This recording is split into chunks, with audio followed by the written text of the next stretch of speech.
یہ ایک کافر تھا، وہ کہتے ہیں بڑا زور آور تھا، تو وہ یہ گائے کی کھال بچھا کر کے اس کے اوپر کھڑا ہو جاتا اور لوگوں کو کہتا کہ اس کو اگر ہمت ہے تو میرے نیچے سے کھینچ کے دکھاؤ، میں نے دبا دیا اس کو۔ وہ ہمارے ہاں ہوتا نا، یہ میرا بازو پکڑو اور چھڑا کے دکھاؤ، یا میں بازو پکڑتا ہوں تو چھڑا کے دکھاؤ۔ تو اس زمانے میں وہ کھال بچھاتا اور اس کے اوپر کھڑا ہو جاتا اور کہتا کہ کھینچو، 10 آدمی اس کھال کو کھینچتے، لیکن وہ کھال کھینچی نہ جاتی، ان لوگوں کے زور سے کھال ٹوٹتی رہتی، حتیٰ کہ جو اس کے پاؤں تلے دبی ہوئی جگہ تھی وہ رہ جاتی، باقی لوگ توڑ دیتے، اتنا زور آور تھا۔ تو یہ اس کی کہانی ہے، لیکن یہ بتائی گئی ہے سب لوگوں کی، جس کو اقتدار ملے، زور ملے، زر ملے اور کوئی منصب مل جائے تو پھر کہتا ہے بس ہم چوما دیگرے نیست، ہمارے جیسا کوئی زمانے میں ہے ہی نہیں۔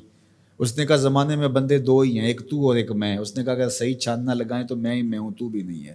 تو بندہ کہتا ہے میرے پر کسی کا بس نہیں چل سکتا۔ جب اقتدار پاس ہوتا ہے، جب دولت پاس ہوتی ہے، جب چھاتی میں زور ہوتا ہے، جب قبیلہ خاندان پشت پہ کھڑا ہوتا ہے، تو پھر انسان یہی کہتا ہے کہ نہیں نہیں، میرا کون مقابلہ کر۔ یہ ایک انسانی طبع ہے بھی کمزور، لیکن تھوڑی سی ہوا بدو، یہ کیسا غبارہ ہے، فوراً پھول بھی جاتا ہے، لیکن کوئی معمولی سی سوئی چبھ جائے تو ساری ہوا بھی نکل جاتی ہے، اور اگر تیزی سے کوئی چیز ہو تو پٹاخہ بھی لگتا ہے۔ تو یہ غبارہ پھول جاتا ہے تھوڑی سی ہوا سے، تکبر کی ہوا سے، دولت کی ہوا سے، اقتدار کے نشے میں یہ پھول کے کتنا بڑا ہو جاتا ہے۔ اَيَحْسَبُ أَن لَّن يَقْدِرَ عَلَيْهِ أَحَدٌ، کہتا ہے میں اتنا بڑا ہو گیا ہوں، میرے اندر اتنی ہوا ہے، میرے اوپر کسی کا بس کیسے چل سکتا ہے۔ یقول، وہ کہتا ہے اہلکت مالا لبدا، میں نے ڈھیروں مال فنا کر دیا۔ جب وہ مال نمائش میں خرچ کرتا ہے تو پھر اس کی تصویریں بھی جاری کرتا ہے، پھر لوگوں کو بتاتا بھی ہے، دیکھو میں نے یہ گھر کا گیٹ لگایا تو کس کے کتنے پیسے لگ گئے، شادی پہ میں نے اتنے کی آتش بازی کر دی۔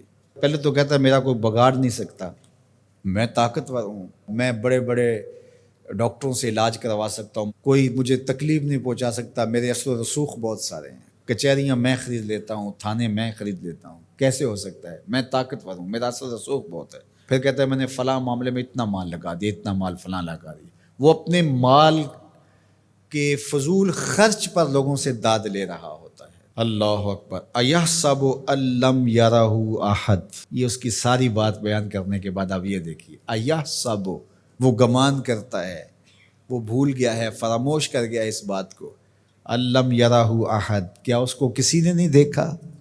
یہ اللے تللے فضول خرچیاں، یہ مال کو یوں اڑانا اور نمائش کرنا، میں نے دیکھا ہے یہ مذہب والے لوگوں میں بھی ہے کہ آپ جامعہ کے لیے فنڈ مانگیں تو آپ کو نہیں دیں گے، اور ایک بے عمل ناتخواں ہوگا تو اس کے اوپر ایسے پیسے پھینک رہے ہوں گے، کیونکہ یہاں تو چپکے سے آپ نے داخل ہو کے پیسے دیے، رسید لی اور چلے گئے، لیکن وہاں تو ویڈیو بھی بن رہی ہے، تو وہاں پھر انسان ایسے اڑاتا ہے خوش دلی کے ساتھ۔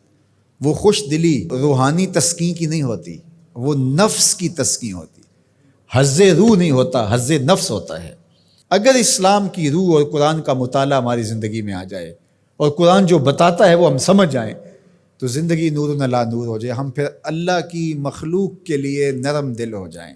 کل اب جس طرح باپ بیٹوں کے لیے ہوتا ہے، اس طرح حضور علیہ السلام کی امت کے لیے ہماری شفقت ہونی چاہیے۔ فرمایا یہ ایک دیوار کی طرح ہے۔ اسلام کی تعریف کیا کی گئی ہے؟ مسلمان وہ ہے کہ جو رات کو 100 نفل پڑھتا ہے، مسلمان وہ ہے جو دن کو اتنے پارے ختم کرتا ہے، نہیں، المسلم من سلم المسلمون من لسانہ و یدہ، مسلمان وہ ہے جس کے ہاتھ اور جس کی زبان سے دوسرا مسلمان محفوظ ہو۔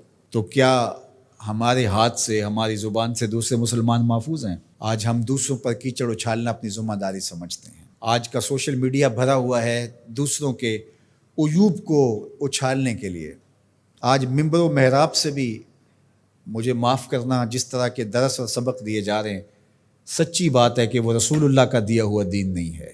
قرآن ہمیں بتاتا ہے تم ایسے بن جاؤ کہ تمہارا وجود نافع ہو، جدھر سے گزرتے جاؤ خوشبو پھیلتی چلی جائے، تمہارے انفاس کی مہک سے اجالے ہوں، تم فارمی چوزے نہیں ہو کہ ہر وقت اپنے ہی آرام کی تلاش میں رہو، تم لوگوں کو راحت پہنچانے کے لیے ہر وقت مستعد اور فعال رہو۔